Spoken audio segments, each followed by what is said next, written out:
E vamos agora falar sobre este gene da distribuição que é a concorrência, que é de facto uma marca indelével do código genético da distribuição. A concorrência é, para a maior parte das pessoas, um conceito maldito. Algo de terrível. Há ainda comerciantes até que nem sabem o que é concorrência.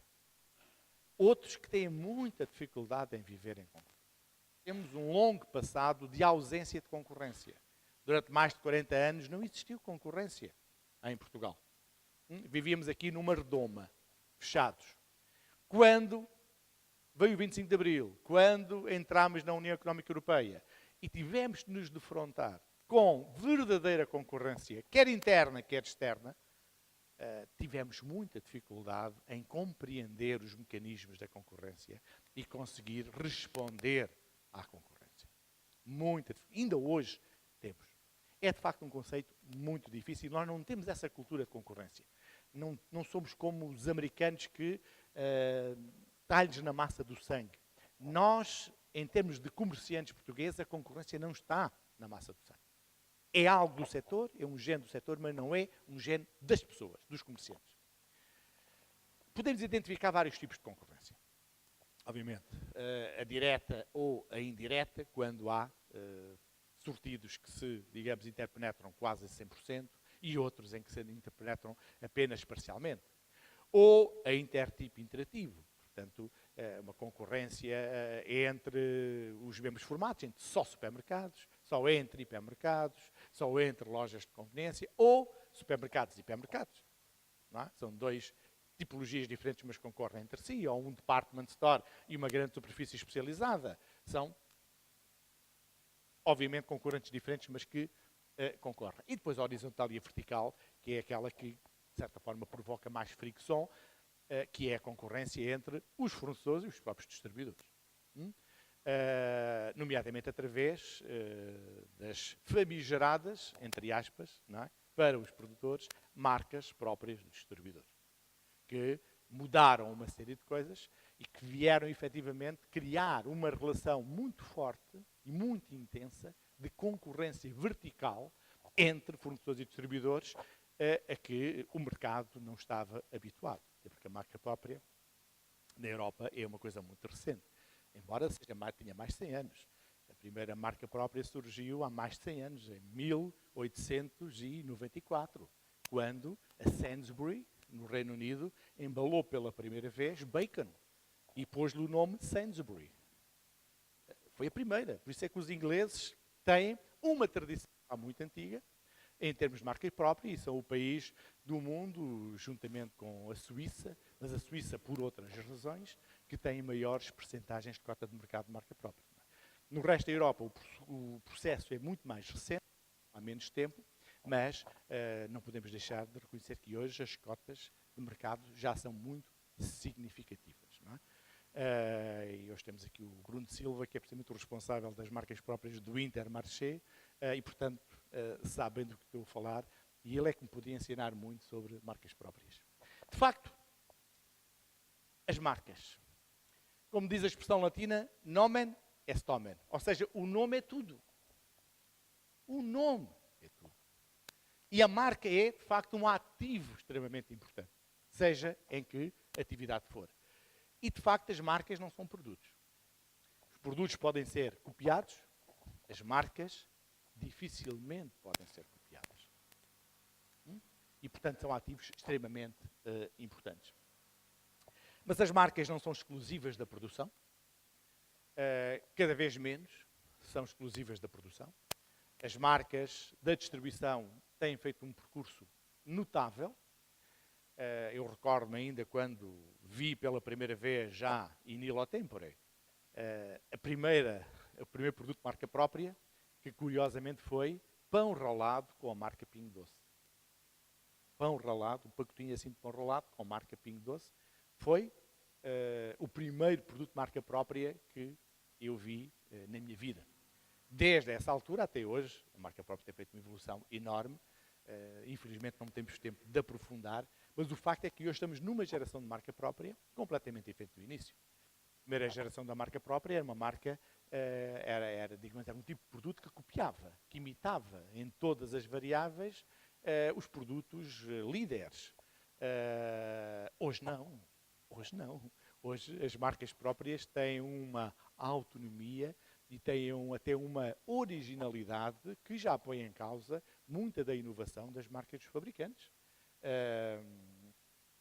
Há muitos produtos de marca própria que foram inovadores e que foram copiados pelos fabricantes. O grego do Intermarché, da marca Le Pâturage, o Intermarché foi o primeiro a lançar o iogurte grego. No entanto, o iogurte grego hoje é quase da Danone e da Nestlé.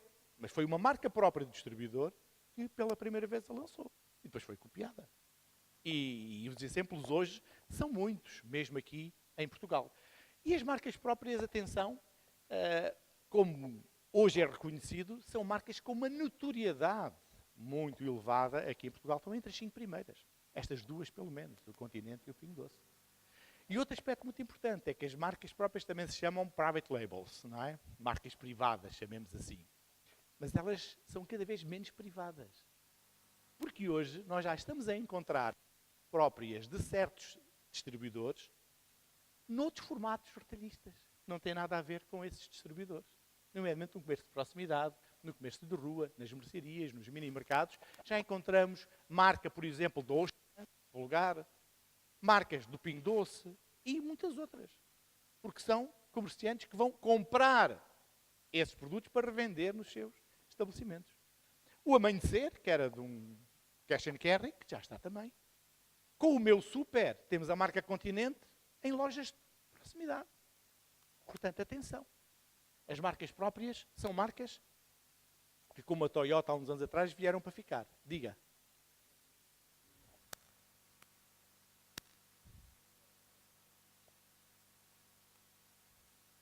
Criador de? Ok.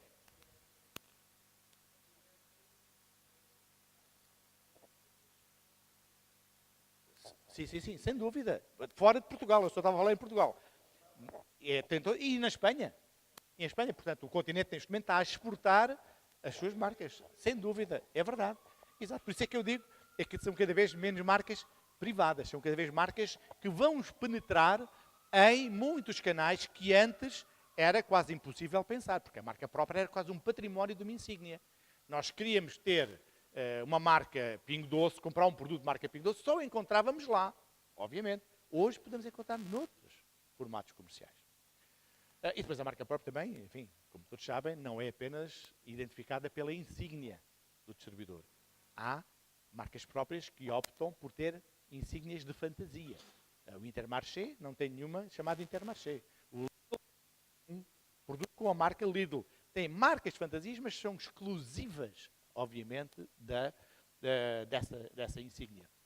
E depois temos este homem, que penso que toda a gente deverá conhecer, Philip Kotler, não é? Um dos maiores gurus do marketing, que há uns anos tinha esta profecia. Dizia ele que, no futuro, haverá 2 ou 3 marcas de produtores, todas as restantes são marcas de distribuidores. É uma profecia. Ainda não se realizou. O futuro é como o horizonte, nós nunca lá conseguimos chegar, estamos sempre, não é, atrás do futuro, mas, e tem que ser interpretado também com uma certa metaforicidade, esta afirmação, no sentido de chamar a atenção para a importância atual e futura das marcas da distribuição, que não é uma moda, não é algo que amanhã seja, digamos, retirado dos lineares e da estratégia das empresas, não, é algo que veio para ficar e vai continuar e vai se consolidar cada vez mais, até porque precisamente estão, como há pouco disse, a inovar. Um dos primórdios da marca própria dos distribuidores foi uma linha de produtos que o Carrefour lançou em França, chamado Produit Libre. Produit Libre. E o Denis Deforest, que na altura foi o responsável do Carrefour, era o número do Carrefour, uma vez em entrevista perguntaram-lhe, mas está a lançar esta marca nova, esta linha de produtos marca, esta linha de produtos nova, não tem medo que os seus concorrentes o possam imitar? E ele responde desta forma lapidar: eu não tenho medo nenhum que eles me imitem, porque enquanto me estão a imitar, não estão a inovar. E enquanto as marcas dos distribuidores imitaram as dos fabricantes, os fabricantes puderam dormir tranquilos. Quando começam a inovar, e é que começam as verdadeiras preocupações. Nós tivemos uma réplica dos Produits Libres franceses aqui em Portugal, na década de 80, que se chamaram produtos brancos. Uma linha do pão de açúcar. Que era mesmo um produto, tinha um rótulo branco e dizia azeite, dizia vinagre, dizia manteiga e nada mais. Daí uma certa confusão quando hoje falam em marcas brancas. Porque não há marcas brancas. As marcas dos distribuidores não são marcas brancas, são verdadeiras marcas. Não são marcas brancas nem anónimas. Mas essa confusão dos produtos brancos vem do passado. Mas o Woody Allen, num dos filmes dele, tinha um personagem que dizia: não! Não, pá! Mas qual é a pergunta? E aí, muitas vezes, eu sinto que a posição de alguns fabricantes é neste sentido. Dizem logo tudo que não. Tudo que é diferente, tudo que é inovação, não. Não, não. Às vezes sem saberem quais são os produtos. Por isso é que os produtores, o não é, de certa forma, a primeira fase da, digamos, em termos psicológicos, há as chamadas 5 fases da dor. Não é? A primeira é a negação. A última é a aceitação. Entre estas duas temos a raiva, temos a negociação e temos a depressão. Neste momento, em termos de marcas próprias, finalmente, os produtores já estão na fase última, que é a aceitação. Há muito tempo que eu não vejo campanhas, nem na televisão, nem nas rádios, nem em entrevistas, a bater nas marcas dos distribuidores. Finalmente aceitaram. E, curiosamente, quando aceitaram, começam a crescer. Conseguem ter a capacidade de ter políticas que fazem com que hoje a marca do fabricante esteja a crescer e a do distribuidor está a baixar. Mas enquanto estiveram na fase, primeiro da negação, depois da raiva, com os artigos, lembra-se de uma campanha que correu na televisão dos produtos originais? Produtos originais.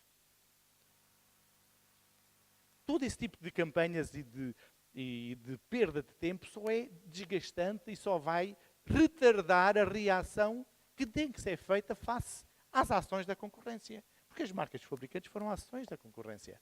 Os fabricantes não têm a que as tentar impedir, nem denegrir, chamando-lhes marcas brancas, como ainda hoje fazem. Têm que reagir.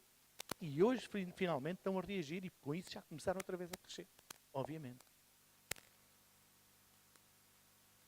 Esta é uma frase que eu gosto muito. Se queres ir rápido, vai sozinho. Se queres ir longe, vai acompanhado. Em tudo isto, nós temos que trabalhar em conjunto. Working together. Quer horizontal, quer verticalmente. Não me canso de dizer isto. Como? Precisamente através, por exemplo, da partilha de clientes. Isto pode parecer completamente absurdo. Partilhar clientes? Então eu vou partilhar os meus clientes com... Sim, partilhar clientes, por que não? Claro, partilhar clientes. Então estamos todos no mercado. Estamos tão egoístas que só queremos os clientes para nós. Isso é impossível hoje. Partilhar clientes. E há vários exemplos disso. Co-promotions. Mas é promoções conjuntas. Por que não? Claro, promoções conjuntas. E não é só fabricante, distribuidor. Fabricante, fabricante. Distribuidor, distribuidor. Pensem nisso.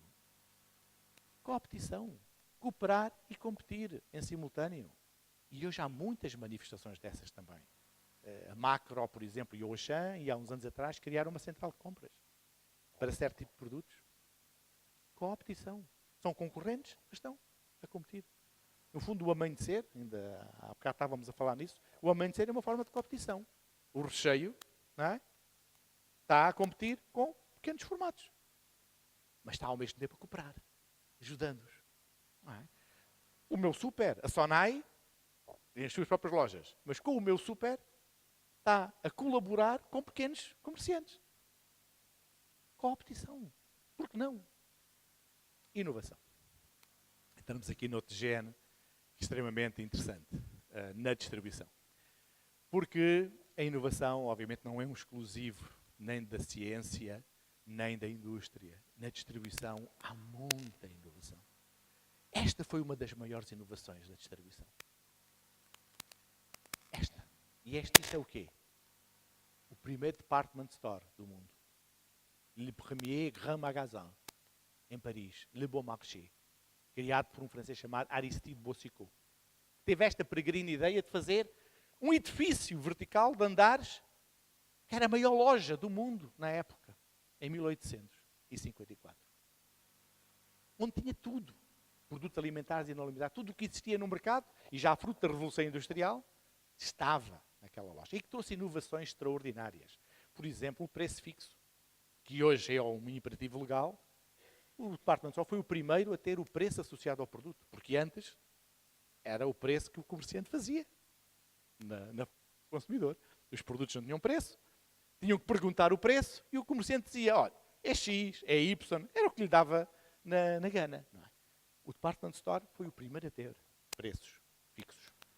As carreiras de recursos humanos, com as categorias profissionais, as promoções, o preço mais baixo relativamente ao conjunto do mercado, tudo inovações do department store. Que não foram exclusivos em França, porque depois alastraram ao Reino Unido, alastraram aos Estados Unidos. Nos Estados Unidos o Macy's foi inaugurado 2 anos logo a seguir, e foi durante décadas o department store foi o formato mais importante dos Estados Unidos, mas nós tivemos também uma, digamos, situação parecida aqui em Lisboa, perto de nós. Que edifício é este? Chiado. Os grandes armazéns do Chiado. Grandes armazéns do Chiado que copiava, obviamente, o Grand Magasin francês. E eu não resisto a trazer-vos alguns aspectos da época. Vejam bem. Publicidade nos automóveis que existiam. Número de telefone, 1310. 1310. Preços das fábricas. Portanto, já aqui a referir que o preço era mais baixo que no resto do comércio, porque havia uma relação direta com os fornecedores. Há quantos anos é que nós não ouvíamos esta expressão preços de fábrica? Não é? Publicidade dos folhetos, publicidade a agendas, a mais elegante, completa e barata agenda que se publica em Portugal. 1900, era a agenda para 1916. Manteiga. Manteiga do Dão. Café Princesa. Chá verde. Em lindas latas acharoadas. Quem é que sabe aqui o que é uma lata acharoada? O que é uma lata acharoada? São latas gravadas. Gravadas. Estão a ver? Como estas. Com desenhos. Latas acharoadas. Até a lotaria. O Chiado vendia a lotaria e publicitava precisamente da lotaria. E olhem a maneira tão sugestiva com que é feita esta publicidade. Olhem para ele, que lindo número. Não é? E estes valores fantásticos para a época, em termos de prémios. O Macy's é outro exemplo de department store. Foi também dos primeiros. E porquê é que eu o trago aqui? Porque o Macy's hoje, neste ano de 2013, foi a loja dos Estados Unidos que mais cresceu. Mais do que o Walmart, mais do que qualquer outra cadeia dos Estados Unidos. Um department store a crescer a 2 dígitos. Como é que é possível? O department store está na fase de declínio, porque os conceitos comerciais têm todos 4 fases, como nós e como os produtos. Não é? A criação, o nascimento, o desenvolvimento, a maturidade e o declínio. E o department store, há anos, há décadas, que em todo o mundo está em declínio, porque concentra aqueles 2 sinais inequívocos, que é o declínio do ROI e é a estagnação da expansão. Quando um conceito comercial tem estas 2 características em simultâneo, é porque o conceito, não estou a falar de empresas, o conceito está em declínio. E o department store há muitas décadas está com estas 2 características. Por isso é que praticamente não há novos department stores, não há novas insígnias, e as que existem não têm aberto novas lojas. Então, como explicar que a Macy's, de facto, esteja a crescer a 2 dígitos? Porque está a reinventar, está a inovar. A Macy's já está mais além do que, por exemplo, hoje o Corte Inglês e os outros department stores que fazem franchise corners. Não é? Arrendam aos produtores das grandes marcas corners. A Macy's está a arrendar pisos inteiros. Pisos inteiros às grandes marcas para elas fazerem o quê? Flagships. Lojas bandeira. E com isso estão novamente a atrair um número de consumidores verdadeiramente extraordinário. E, obviamente, a alavancar as vendas.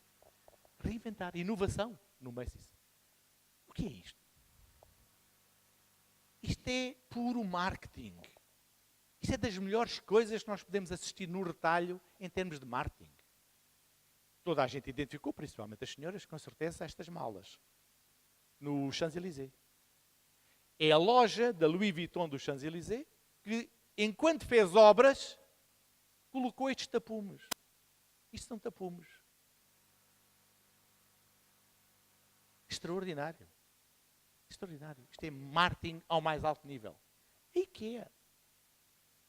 A IKEA é uma empresa única.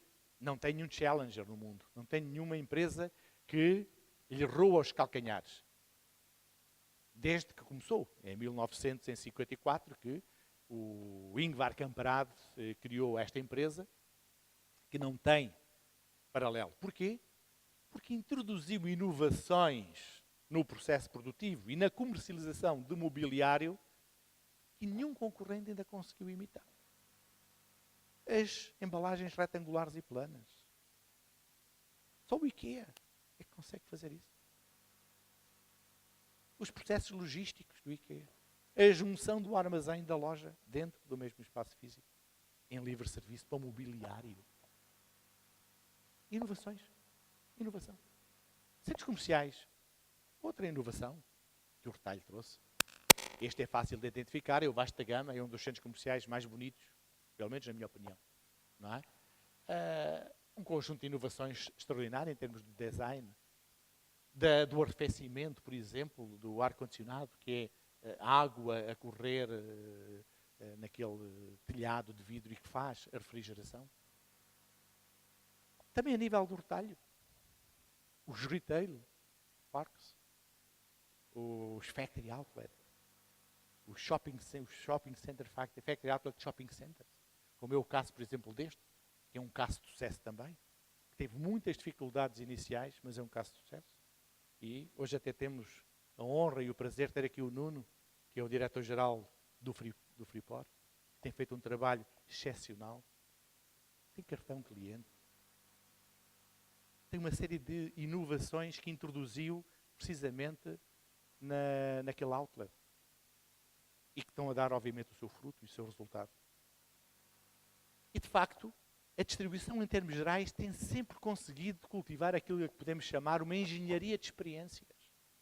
Uma engenharia de experiências que permitem à distribuição aprender com os clientes, com os consumidores, antecipar-se até às suas necessidades e às suas exigências.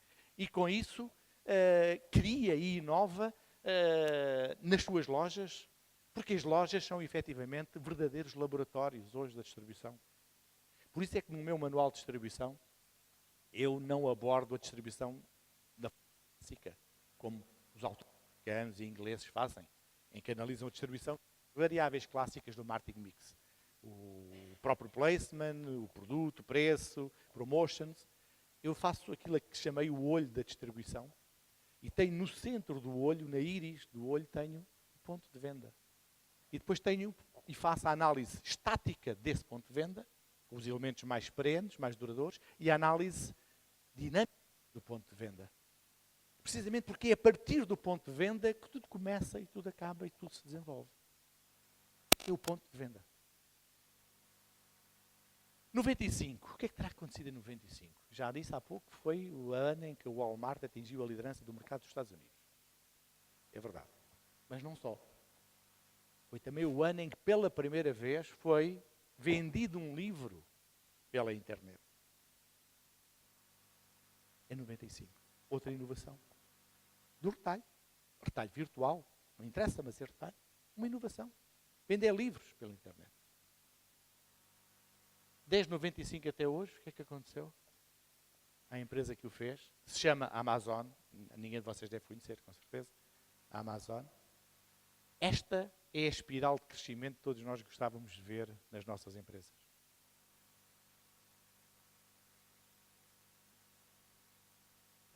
É possível que sim, mas primeiro tem que consolidar bem o mercado dos Estados Unidos. Porque mesmo nos Estados Unidos ainda não tem em todos os Estados. Portanto, não sei se será um projeto para já, mas tenho quase a certeza que um dia isso irá inevitavelmente acontecer. Sem dúvida. Sem dúvida. Porque a Amazon hoje não vende só livros, nem discos, nem computadores. Vende tudo. Tudo. Nomeadamente produtos frescos. Que entrega no próprio dia. Mas a entrega do próprio dia é uma promessa que a Amazon faz, não é só para os produtos frescos. É para todos. Aliás, hoje nos Estados Unidos existe uma competição muito engraçada. Entre a Walmart, entre a Kroger, entre a Amazon. Todos querem ser os mais rápidos a entregar. Os mais rápidos a entregar. Ainda que isso custe um pouco mais aos clientes, que podem pagar, e querem pagar, mas todos querem ser os mais rápidos a pagar. Hoje já o próprio dia não é suficiente, já é as 2 horas seguintes do pedido. Uma coisa em termos incríveis. Do ponto de vista logístico é de uma exigência incomensurável. Mas o que é inovação? O Drucker dizia precisamente que é converter uma necessidade em procura. Às vezes uma necessidade que os consumidores não sabem que é exatamente uma novidade. E que é uma necessidade. Os smartphones. Então, alguém há uns anos atrás pensava que ia ter necessidade de andar com o telefone no bolso. Eu acho que ninguém pensava nisso. O telefone estava fixo. Quando queria telefonar, ia a uma cabine, ia ao telefone. Hoje, esta necessidade de que nós não tínhamos consciência tornou-se um imperativo. Há alguém hoje que saia de casa sem o telemóvel no bolso? E quando isso acontece, volta atrás. Ou fica aflito. Já não sabe o que é que há de fazer à vida. Fica completamente desnorteado. Não é? E, há uns anos atrás, quem é que imaginava que isso seria necessário? Mas é. E inovar, precisamente, é a palavra-chave aqui para nós evitarmos os chamados cisnes negros, que entram na gíria do marketing e da gestão, como todos aqueles acontecimentos inesperados, brutais, disruptivos, que afetam as empresas e afetam os negócios e as sociedades. E um destes cisnes negros foi acontecer a uma empresa que durante décadas foi líder. Não é? A Nokia.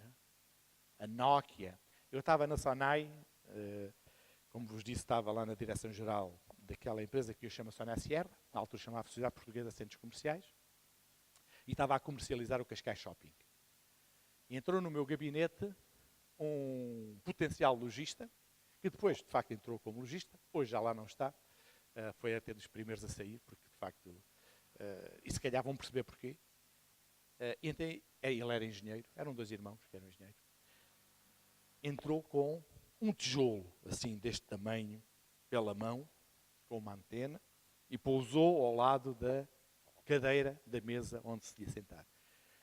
Pouco depois é que eu percebi que aquele tijolo era um telemóvel. Era este telemóvel da Nokia. Foi o primeiro telemóvel, 86. O primeiro telemóvel da Nokia, que era este tijolo que se tinha que carregar. E ele até deu o show fazendo uma chamada à minha frente e tudo. Não é? Eu, num dos grupos mais importantes do país, nenhum de nós tinha um telemóvel destes. Aquele logistazinho que ia ter uma loja no Cascais Shopping, e lá ia munido com... Se calhar por isso é que ele, passado uns tempos, teve que fechar. Não tinha dimensionado bem o seu negócio face aos custos. O facto é que hoje, como vocês sabem, a Nokia tornou-se o líder. Teve aqui este tipo de, o 3210, que foi um best-seller, foi um produto que vendeu milhões e milhões por todo o mundo, toda a gente tinha aquele som, não é? Nokia. O que é que aconteceu? Aconteceu que, embora tivesse tentado acompanhar a evolução, nomeadamente depois de o iPhone ter lançado, precisamente, a Apple ter lançado o iPhone, tentou, mas não conseguiu. E qual é a moral da história? Foi comprado pela Microsoft. Portanto, hoje a Nokia praticamente já não existe. É uma outra empresa. Vai haver produtos Nokia, com a marca Nokia, mas é outra empresa. E isto foi o líder mundial.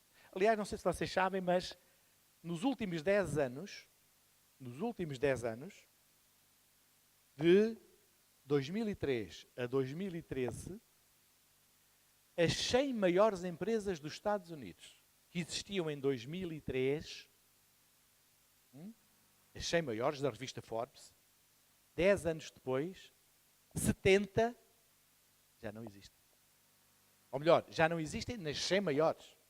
Podem existir ainda, temos de trabalhar. Mas já não fazem parte das 100 maiores empresas dos Estados Unidos. Só 30 é que ainda continuam a fazer parte. O nosso mercado europeu é mais lento, não tem esta vertigem. Mas, atenção, temos que pôr as barbas de molho. Hoje, obviamente, temos os telemóveis e temos todo o conjunto de funções, porque, no fundo, o telemóvel hoje é um canivete suíço, dá praticamente para tudo e cada vez dará para mais coisas. E esta é uma grande evolução, nomeadamente para check-out. Nós estamos habituados a ver supermercados com linhas de check-outs. Amanhã não haverá linhas de check-outs. Porque os colaboradores da loja, munidos de um iPad, munidos de um iPhone, munidos do que houver amanhã, farão essas operações todas em qualquer ponto da loja. Para que estar numa fila de espera de um check-out? Não, acabou as compras. Onde é que está aqui? Olha, gostava de fazer a conta. E é ali feito. E sai. Não há linhas de check-outs. Mas os americanos têm neste momento uma sigla que é o B, o Y, o O e o D, que significa, sabem o quê? Bring your own device. Ou seja, os distribuidores americanos estão a dizer aos clientes, traz o teu próprio equipamento. Com ele fazes tudo na loja. Com os iPhones ou os iPads dos clientes, faz tudo na loja. Ainda é um passo à frente. As iniciativas de inovação, eu retirei isto do Tim Brown, que é um dos homens que mais tem escrito sobre uma área que eu gosto muito, que é o Design Thinking. E ele criou este modelo, digamos assim, das iniciativas. Novas ofertas existentes, usuários existentes, novos usuários. Portanto, podemos administrar a inovação, ofertas existentes para os existentes atuais. Podemos revolucionar, ou seja, novas ofertas, mas para os mesmos utilizadores. Podemos adaptar novos usuários, mas as ofertas existentes. Mas aqui é que efetivamente está a verdadeira inovação. Novas ofertas, novos usuários. As verdadeiras inovações situam-se precisamente aqui neste patamar. Por isso é que há este vocábulo novo que eu gosto muito, que é a sustento inovação. Porque não é só inovar, é inovar com sustentabilidade. É conseguir fazer precisamente uma coisa que hoje está muito na moda. Fazer mais com menos recursos. Mais com menos recursos. Centrar a inovação no ser humano. Não nas máquinas ou em algo abstrato, é no ser humano. E, de facto, aplicar o marketing de valores.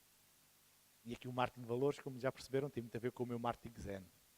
E tem a ver com o marketing 3.0 do Kotler, que veio, de certa forma, dar-me maior alento. Alguém já leu o marketing 3.0? Abrir os olhos e saber ver. Outro aspecto bastante importante. A visão holística. A distribuição tem conseguido precisamente fazer o quê? Ter a intuição de identificar as oportunidades que exigem estas soluções. Gerar processos e testar novas ideias. A idealização. E conseguir fazer o caminho que vai da ideia à sua prática, ou seja, implementar tudo